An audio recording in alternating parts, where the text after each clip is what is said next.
Kolefnisspor hve mikið af kolefni losnar út í andrúmsloftið sem koltvíoxíð við einhverja aðgerð, við að gera eitthvað. Til dæmis bara að keyra einhver ákveðna vegalengd, keyra bíl frá Siglufirði til Fáskrúðsfjarðar, keyra bíl úr Hafnarfirði til Sandgerðis. Þá reikna ég bara hvað bíllinn eyðir mörgum lítrum á 100 og hvað ég þarf að keyra langa vegalengd. Þá get ég bara reiknað út hvað losnar mikið kolefni út í loftið. Við getum reiknað kolefnisspor á bak við það að fara í ferð til útlanda. Við getum reiknað bæði það að fljúga og svo að vera þar. Við getum reiknað hve mikið kolefni losnar við að reka heimili eða fyrirtæki í mánuð. Það til alls konar kolefnisreiknivélar á netinu. Flesta reyndar á ensku. En það alveg til á íslensku. Að kolefnisjafna svo að binda eins mikið kolefni á losnaði við það sem við vorum að reikna.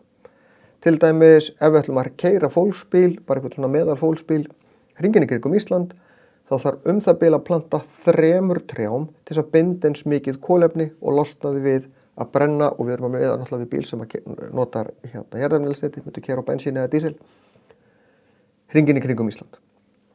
3 tré binda svo sem ekkert brjálæðislega mikið kolefni á fyrsta ári, en með tímanum fara þau að binda jafn mikið á hverju ári eins og það kostar, eins og bíllinn losar við að keyra hringinn í kringum Ísland. Ef við ætlum að núlla út stóran flutningabíl þá þurftum við að planta 17 trjám. Það líka hægt að gera fleira heldur en bara að planta trjám, því að það sem trén gera að þau stunda ljóstillífun, taka koltvíoxíð sem losnaði við brunan, ekki endilega sömu koltvíoxíð frumeindirnar eða sameindirnar heldur aðrar, taka þær, binda þær í trénu sem sykur með ljóstillífun. Og þannig tréð, þannig að þegar við kveikjum í trénu þá losnar þetta allt aftur. En svona getum við bundið koltvíoxíð í trjánum. Og ef við erum að binda jafn mikið kolefni í tréð og við losuðum út úr bílnum ekstra annars staðar, þá niðurstaðan í andrúmsloftinu engin. Það fór eitthvað út eða það fór jafn mikið. Eitthvað út í andrúmsloftinu og við tókum jafn mikið tilbaka í trén. Það hægt að gera fleira heldur en að planta trjám, það hægt að endurvinna votlendi, það hægt að blanda þessu við vatn og dæla svona í jörðina, það vísu pínu dýrt og pínu flókið. Það til fleiri leiðir heldur en að planta trjám, en að planta trjám einfaldast, getum við sagt. Hlýnun jarðar óumdeild, við erum að sjá hitastigið hækka. Við verðum samt að passa að horfa ekki á einhverja nokkra mánuði, þetta tekið í febrúar 2026 á suðvesturhorni Íslands. Þennan veturinn höfum við ekki séð snjó að neinu viti síðan nema 2 daga í október í allan vetur. Þetta ekki sjálfkrafa vegna hlýnunar jarðar. Þetta gæti verið bara eitthvað afbrigði í veðrinu í 1 ár. En þegar þetta að gerast aftur og aftur og aftur, að við fáum ekki endilega engan snjó, heldur bara hlýrra veður almennt yfir árið, yfir áratuga tímabil, þá erum við farin að tala hlýnun jarðar og eitthvað sem myndum kalla loftslagsbreytingar. Megum ekki rugla saman smávægilegum breytingum á einu svæði í nokkra mánuði eða 1-2 ár við þetta. Það veðrið, breytingar yfir mjög langan tíma, marga áratugi, það loftslagsbreytingar. En við sjáum að hitinn að hækka. Það ekki deilt það, við getum mælt það. Og við sjáum hitann hækka sums staðar, við getum séð hitann lækka annars staðar. Við sjáum meiri rigningu á einum stað, það getur þýtt meiri flóð. Við sjáum fleiri fellibylji og sterkari fellibylji. Við sjáum meiri þurrka. Almennt þetta bara meiri öfgar.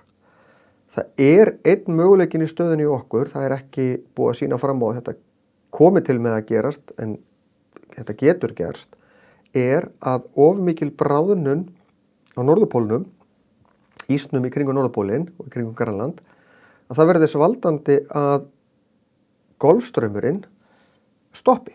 Það einn valmöguleikin í þessu, en það ekkert endilega eitthvað sem að fara að gerast núna alveg á næstunni. En við skulum skoða hvaða áhrif það myndi hafa. Golfstraumurinn hafstraumur sem á uppruna sinni í Mexíkóflóa, kemur með hlýjan sjó hérna upp með að ekki bara Íslandi heldur allir í Vestur-Evrópu. Gerir það verkum, hér hlýrra en myndi annars vera. ef þessi golfstraumur hættir þá verður loftslag á Íslandi svipað á Grænlandi, sem sagt miklu, miklu kaldara.